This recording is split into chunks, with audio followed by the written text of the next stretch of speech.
welcome to another episode of 22 Podcast. And this time I'm coming up with games from EPL, and I just want to brief us about what happened at St. Mary's Stadium yesterday, where Southampton went head-to-head against Chelsea.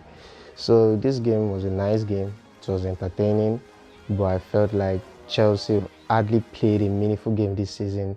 That's just the truth. Chelsea fans, your team is not playing well.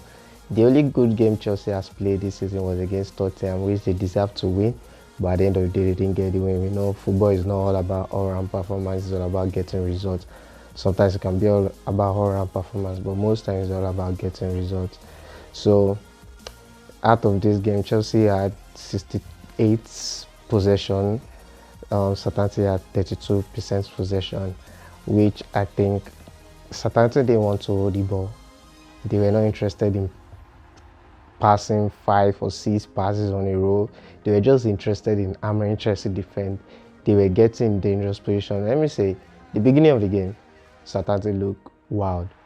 And in 5 minutes or so, Chelsea turned up. They were having counters, Mason Mount, Kai Havertz. Chelsea forward is flexible, you know. You can see Hakim Ziyech on the right. You can see him on the left the next minute. So it's a flexible game whereby the hardest thing for Southampton was they don't know where Chelsea attack is coming from. They don't know who is going to put the ball at the back of the net. Will it be Ziyech that was just sliding? Will it be Sterling? Will it be Mount? Because they have like 4 attackers there. So it was difficult to pinpoint, okay, this is the person we are going to mark. This is the person we are going to mark.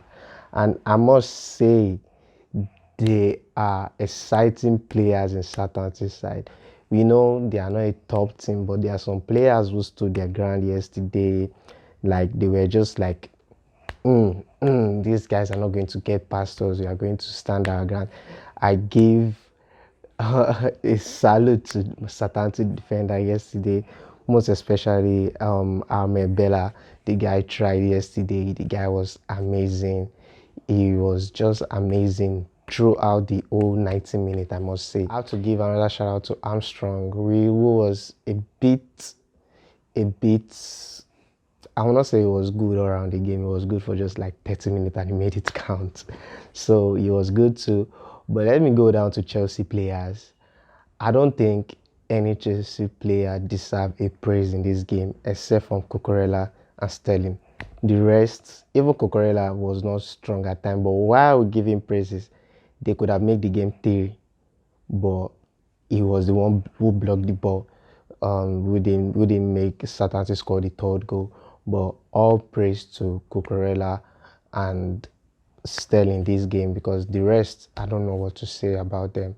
Was he Loftus-Cheek? Was he Giorgio? Was he Azpilicueta, the captain of Chelsea? If I'm to rate Azpilicueta yesterday, it's going to be a 5 out of 10 because, number one, he was the one who played the ball to the corner, because I don't think anybody was rushing at the back. Why did he clear the ball so early? And a lot of you would have said, oh, he should have just kicked it to the train side. Who knows what will come out of there? We'll never know, but I think throwing is still better than corner. I must say, Chelsea goal was good because Sterling could have even scored before then. Earlier on in the game, he had a very nice dribble, drop of the shoulder. The defender went on the right hand side. He flicked the ball with his left, but there was not enough power on it. Hakim Ziyech tried his own, but I must say, like I said, Southampton defense was great yesterday. I feel it was great. If I'm going to rate them, I'll give them 7 over 10. So because they had a lot of block shots, they were clearing the ball, they were doing everything they could, and Chelsea scored a very wonderful goal from Sterling effort. He didn't take 5 minutes. I think their lead just only lasted for 5 minutes before a beautiful goal from Romelu Lavia. I mean, that goal was awesome for a youngster. The first goal of his career against Chelsea, and they won that night. Trust me, he's not going to forget that goal so easily. It will live in his memory for a long time, if not throughout his entire life, because the goal was amazing. Outside shot, a very good effort, precision, was on the shot and it has enough power to get past Mendy. And this Chelsea defense have considered about 8 goals this season, which is unacceptable when you spend 100 and 100 and 180 million on defense. You bought Cucurella for about 67. You bought Koulibaly for a reasonable amount too. So I don't think that's the kind of result they want. I feel though their defense is not yet clicking. I think that's the problem. And I must say, Thiago Silva and Koulibaly have not been the best player this season. I think they are not communicating well enough. They are not just doing the right thing. And I can keep saying I think, but I think the bottom line here is Chelsea attack is fair. It's fair. I'm not saying it's good. It's fair. Their midfield is not good enough because when you don't have Kante and Kovacic on the pitch, you can see evidently that they lack a lot of things. Gallagher is here to make a statement in the Chelsea team. Like I said in, I think, my second or third video, Gallagher is still here to make an impact in Chelsea, this Chelsea team. And Loftus-Cheek is not the answer to Chelsea problem. Giorgio can be there, but he needs someone good to pair with him. Maybe you want to see the best of him because he's a very slow person. He can't be running around the pitch making tackles. That's why Kovacic or Kante is essential for Giorgio to make a very, very good. That's why it's essential for Giorgio to have a very good game. If Kovacic is not there that will run around or Kante is not there that will run around, I don't think he's going to do much. Giorgio, he only wants to pass the ball to the right place. He can pass the team to death. So I think Chelsea need to fix their defense and their midfield. If not, they are going to suffer a lot. And in my last video, I said something. Most people didn't agree with me, and I'm going to say it again. Kai Havertz and Mason Mount are yet to make an impact this season. They've been playing poorly. They've not been playing good. Most especially Kai Havertz. He has not been playing good at all. I'm not trying to make him a scapegoat or anything, but he has not been good at all. His SofaScore rating yesterday was 6.6. 6.6. And he has not done well this season either. But Mason Mount, you can always see the guy is always trying to create something. He's always trying to get the ball. He's always trying to. He's an aggressive player, so his effort is.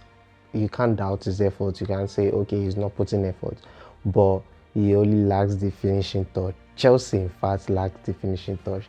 And once Southampton saw they were ahead, they just went all in defense.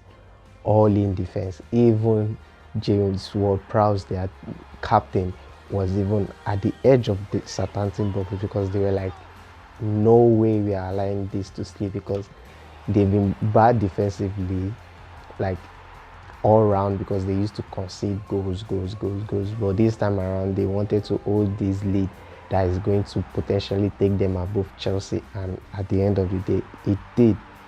I must say, Southampton did a good work because when they were 2-1 up, they decided to defend, which was good for them. And it's good, it's fair. It's good, it's fair. So I'm going to just tell you about the scores of other games that went on yesterday. Brentford Crystal Palace 1-1, which if you didn't watch the game, I didn't watch the game because I was more interested in Chelsea game, but I think the only thing that caught our eyes was that Salah goal. That goal was out of this world. That goal was wonderful, by the way. So Fulham won again against Brighton. Fulham. People were saying Mitrovic won't have up to 10 goals this season. I think the guy is about to prove about thousands of people wrong. Everton 1-1 against Leeds United, which Everton deserved the lead. They played well. They have a very good game. They had a very good game. So that's all that happened in EPL. And today we still have rounds of games that are coming up. Going against Aston Villa, and maybe watch Gerrard press conference saying they want to spoil Arsenal 100% record in EPL. Let's see how far they'll get to their goal. Manchester City against Nottingham Forest. I think we all know the winner, and all respect to Nottingham Forest, but Manchester City are a much better side. West Ham against Tottenham Hotspur. This one is going to be dicey because West Ham have not been doing well. Tottenham Hotspur away, I don't think they are going to do well because are West Ham are waiting for their first productive game of the season, so they are going to be a lot of effort put into this one. But let's see who will win at the end of the day. Liverpool against Newcastle United. Um, um, I'm on Newcastle side on this one. I'm on Newcastle we have a goal because they've been absolutely terrific this season. Let's see how far their good run is going to take them. Let's see how they are going to play today. But I'm rooting for Newcastle. I know it's weird, but I'm rooting for Newcastle on this one. So see you guys this night. Another video about everything that will happen today. Ciao. Thanks for watching 22 Podcast. Don't forget to click the subscribe button and like the video.